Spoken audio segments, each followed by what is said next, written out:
Supposed to be a very easy topic only. There will not be any problem in understanding this chapter. So caste system, very important one also. You will get short notes like some short notes which are expected from here is first is Sanskritization, and you already have some idea about this.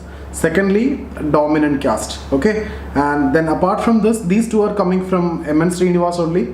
Apart from this, simply they can ask you GS Ghurye perspective on caste system, or the features of caste system according to GS Ghurye, or the features of caste system for MN Srinivas, or the perspective on caste system by GS Ghurye, the perspective on caste system by MN Srinivas, Louis Dumont, okay, Andre Bette. All these can be the questions which can be asked from this particular chapter. Apart from that, untouchability can be asked.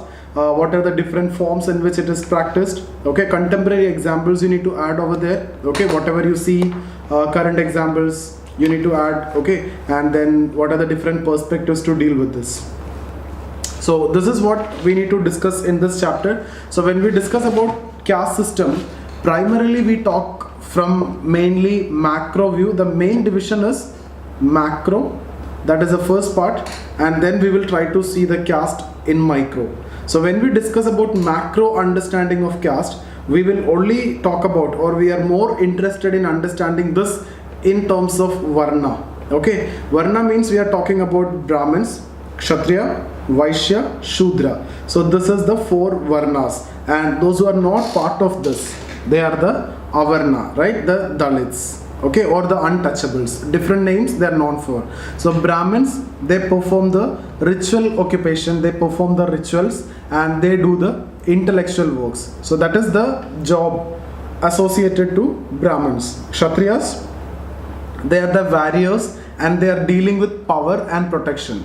So they are dealing with power and protection. So here Brahmins dealing with ritual work or intellectual work. Vaishyas, they are basically the traders. Okay, so they are actually active in economic domain like business, traders, etc. Shudras, okay, so service providers. Shudras are the service providers. So this is actually the Varna scheme. But nowadays, if you see, is there any such order which is practiced? Even the Brahmins are also doing trading, or thus they are also the service providers. Even the Brahmins are also carpenters. Okay, so that kind of clear-cut division you cannot see in the modern society, that we need to see in social change aspect. Okay, so here towards the end of this answer, when you're writing in modern society, what is caste also you need to understand. The power structure is changing, the role that they are doing is actually diffused. Brahmins are doing this kind of occupation, and Shudras are also doing intellectual work, right, etc. But still some things are continued, right? So for example, I don't remember in which state, when the chief minister visited a temple, after the visit of the chief minister, even there was a purification ceremony which was conducted. Okay, so still this is practiced in certain area, even at the level of chief minister also, if it is there, means it is a clear-cut example of untouchability. Okay, so it is related to purity and pollution. So this is at the macro level understanding of caste. Now when we talk about micro level understanding, we will try to see the caste in terms of its specific features. So first one you can see, now see these features we will discuss in detail with respect to GS Ghurye also, but in general what are the features I will discuss here. So you will see hierarchy. Okay, so there will be a ritual hierarchy. Firstly, mostly ritual hierarchy, like Brahmins at the top, because they are the most pure. So this hierarchy is actually based on purity and impurity, right? Purity and pollution. So Brahmins at the top and Shudras at the bottom, and beyond that it is Dalits. So like Brahmin, Kshatriya, Vaishya, Shudra. So this is a hierarchy which is maintained. Now Dalits, they are the untouchables. So Shudras consider Dalits as the untouchable. Similarly, Vaishyas consider Shudras are also, they maintain a sense of distance. Okay, and Brahmins maintain a sense of distance from Vaishyas also. Like this, when you go above the order, they maintain a sense of distance. So who is more pure? More pure is the Brahmins. So who is more polluted? The Dalits. Okay, so this is based on purity and pollution. This hierarchy is there. So this is a ritual hierarchy. So when you talk about the change, you will say that nowadays ritual hierarchy is not that important. Rather, secular hierarchy is more important because of reservation, because of open education, because of mass education, government efforts, constitution, rule of law, equality before law. The Dalits and the Shudras, after the recommendation of Mandal Commission, Shudras are getting benefits. Otherwise also Shudras, because of educational advancements, they are getting the employment. So the caste mobility may not be there at the ritual level, they may be the same, but at the secular dimension means not this ritual level, like in terms of money, in terms of employment, government employment, etc. So these people are getting mobility. So that nowadays ritual hierarchy is not that significant. Secular hierarchy is more important. Rather, in easy way I can say caste is not more important, class is more important. Okay, so within the same class itself, those who follow the same lifestyle, you can see Brahmin, Kshatriya, Vaishya, Shudra, they all be together. For example, if you talk about an IPS officer group itself, if they are in a party, there are different IPS officers from Brahmin, Kshatriya, Vaishya, Shudra, they all will drink together, they all will discuss, and they will all have interaction, right? There is no such ritual hierarchy is dominating over there. It is a secular hierarchy which matters over there. Okay, so that is related to hierarchy. I hope you understood. Apart from this, this hierarchy, you can also talk about Sanskritization here. Dominant caste is also a concept. Okay, so it is not necessarily. What is dominant caste? I will discuss in short time. Dominant caste means it is not necessary that the Brahmins are always dominant. Some other caste can also be dominant, provided they have to satisfy certain conditions. The conditions are like they should have land, they should have numerical strength so that they can capture the power, they should have education, or they should have government employment. So all these are the conditions which has to be satisfied, so that it is not necessary that the Brahmins will be dominant. The other caste can also be dominant in a particular area. For example, Jats. Okay, the other caste like Kammas, Reddis, Lingayats. So different examples you will see, and I will also discuss in this session itself. So that is what dominant caste. So this hierarchy that you see in the cultural hierarchy or the ritual hierarchy is not that significant nowadays. Okay, that is the first point. Now the second point is actually related to this caste-based occupation. That also we have anyway covered here. Caste-based occupation. So Brahmins are doing intellectual work, right? So Kshatriyas are doing the work related to power, protection, etc. The right Shudras are the service providers, and Vaishyas are the traders. Now that's the second feature. Third is one more important one, that is related to endogamy. Okay, so when we talk about like Brahmins as a Varna group and Kshatriya as another Varna group, or for your understanding you can also take it as caste. It is actually Varna. This is Varna because there are different castes within this. Shaivas are there, Vaishnavas are there within Brahmins, right? So there are different other castes, subcaste, sub-subcaste, gotras, different divisions are there, you can see. So this Brahmins, you have to marry from within. That's what you mean by endogamy. Kshatriyas, you have to marry from within. That's what endogamy. But there will be different gotras, right? Gotras, subcaste. So they are the descendants. You know what do you mean by descent? Descent means it is based on ancestor. So when I am saying descendant of the common ancestor means the members in this group consider one same person as their ancestor, and they trace identity from that person. So you should not marry from this group, rather you should marry outside. That is what you call as gotra exogamy. This is something which we have discussed under marriage rules in India. Here what I want to tell you is caste, the features of caste. What is that? Endogamy. Okay, so we practice endogamy in caste. Then fourth one, if you see, restrictions on feeding and social intercourse. Restriction on feeding, like what type of food to be given, pakka food or kacha food. So some community you will give a cooked food, some community you don't give the cooked food, raw food you will give. So restriction on feeding and social intercourse, the sense of distance that you need to maintain, all these will come here. Okay, and then you have next feature, you can see civil and religious disability. So when you talk about civil disability means what are the civil disability? Like you may not be allowed to go through a particular road. You are not allowed to travel through a particular road through which the Brahmins and the upper caste is going. You should go through some other different route. Similarly, you may not be allowed to use the well. Okay, like that. These are civil disability. Religious disability means you are not allowed to enter into the temple, right? The Hindu temple is not allowed for the untouchables. All these, this is what you mean by religious disability. So you can write their temple entry movement, okay, Vaikam Satyagraha, all these are against this only. So these are the main features. Apart from that, one more, social mobility.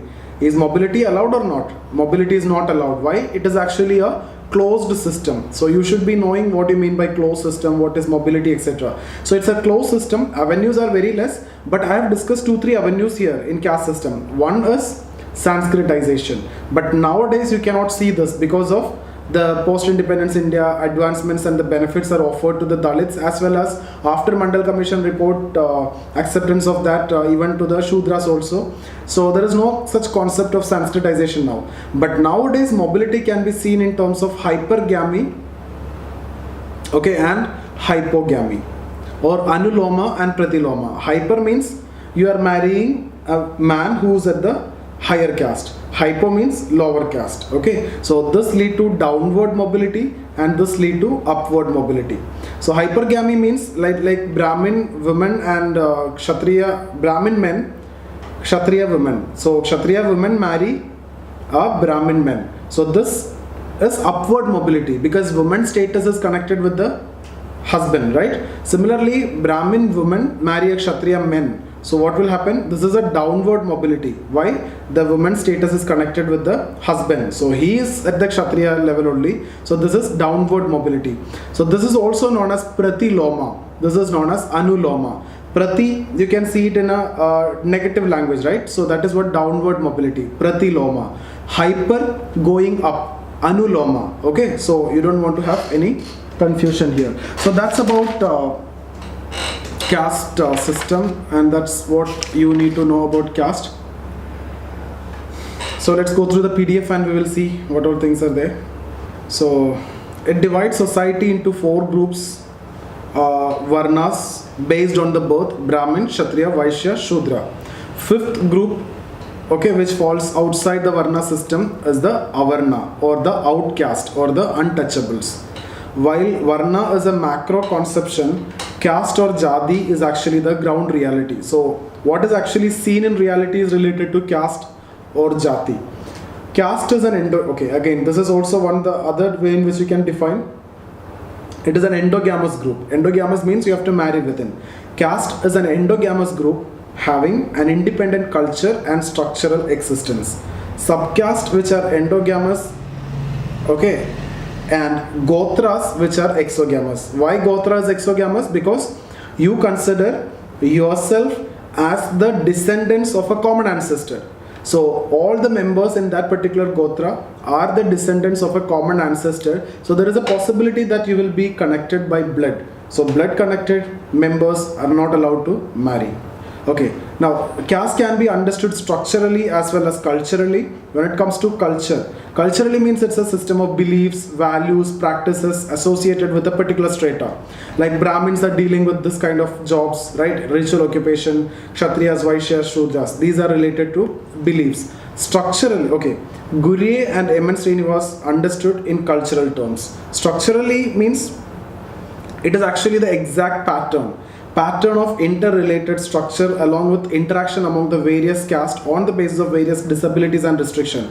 So culturally means what you see in the book, what is expected.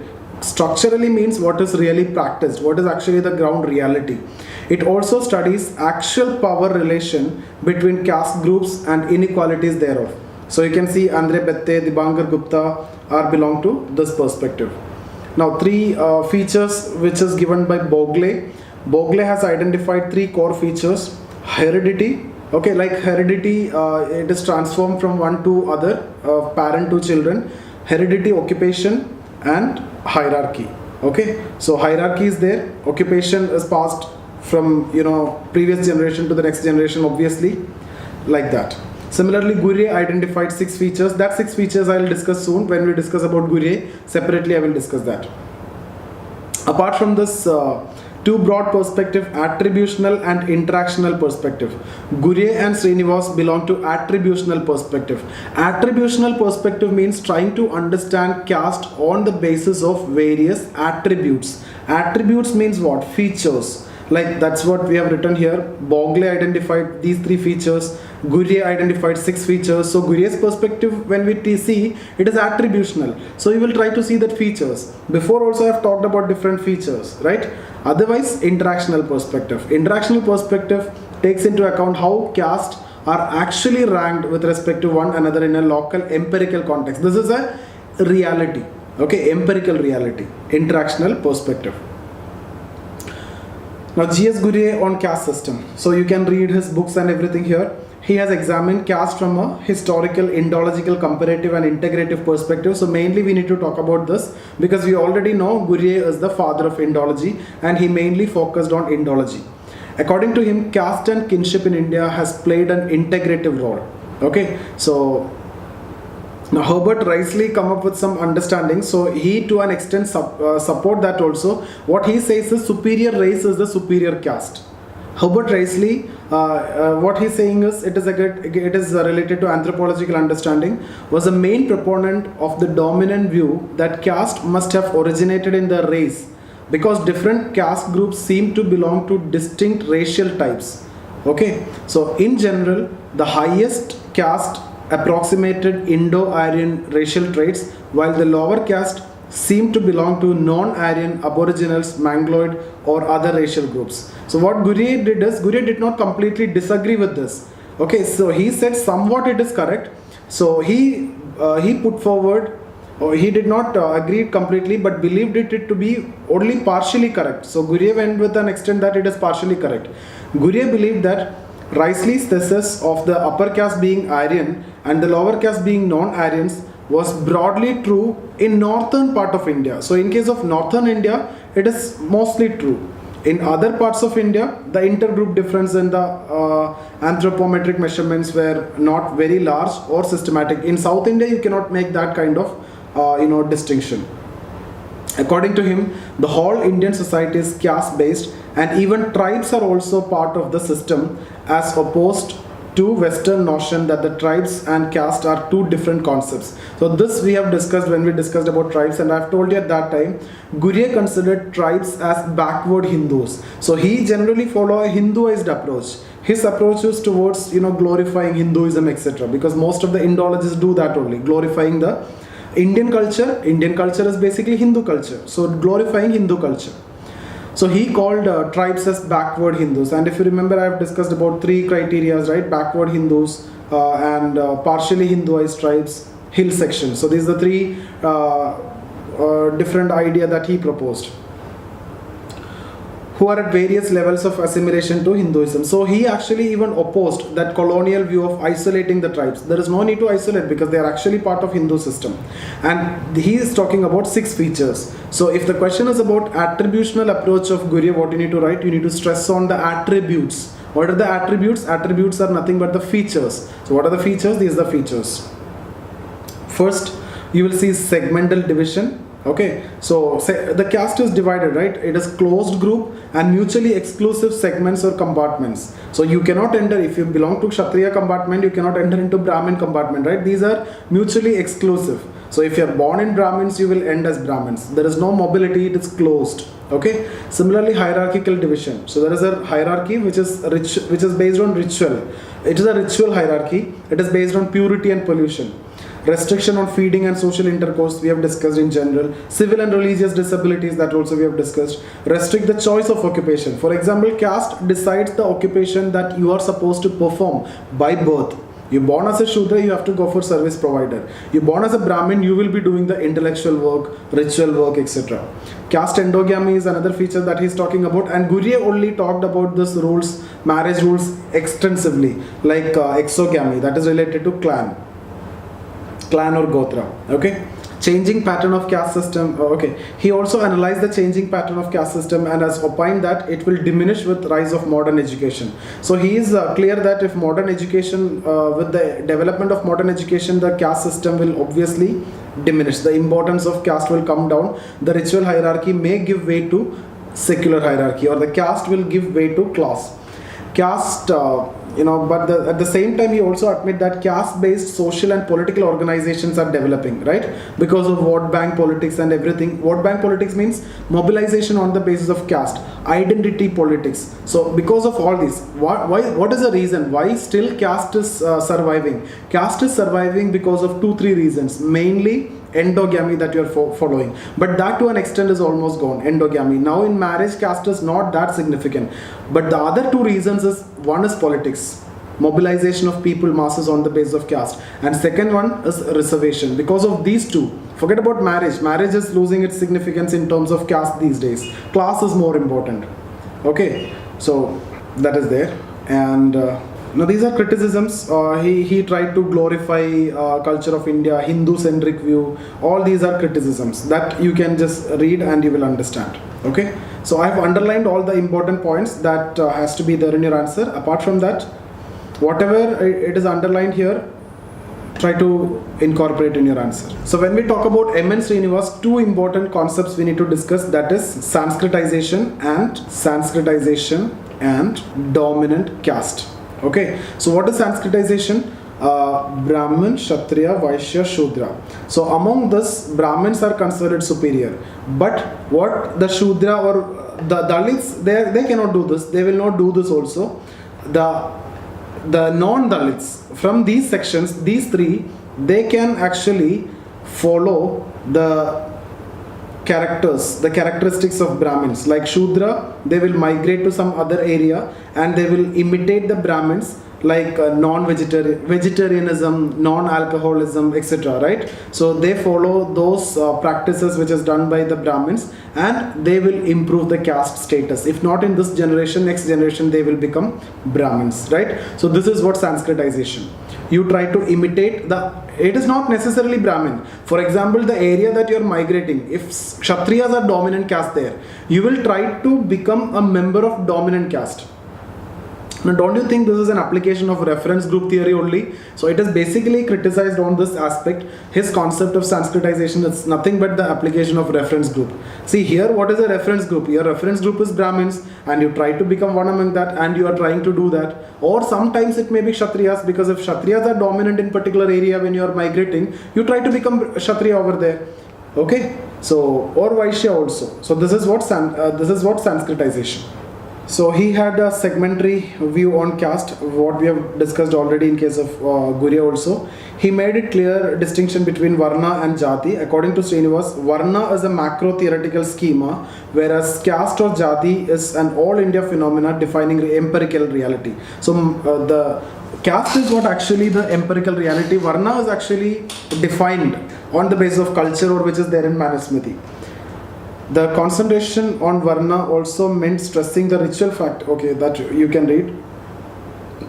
Yeah, these are the attributes according to. Each caste and subcaste has certain common attributes like hierarchy, right? This is common. Occupational differentiation. Different caste will perform different occupation.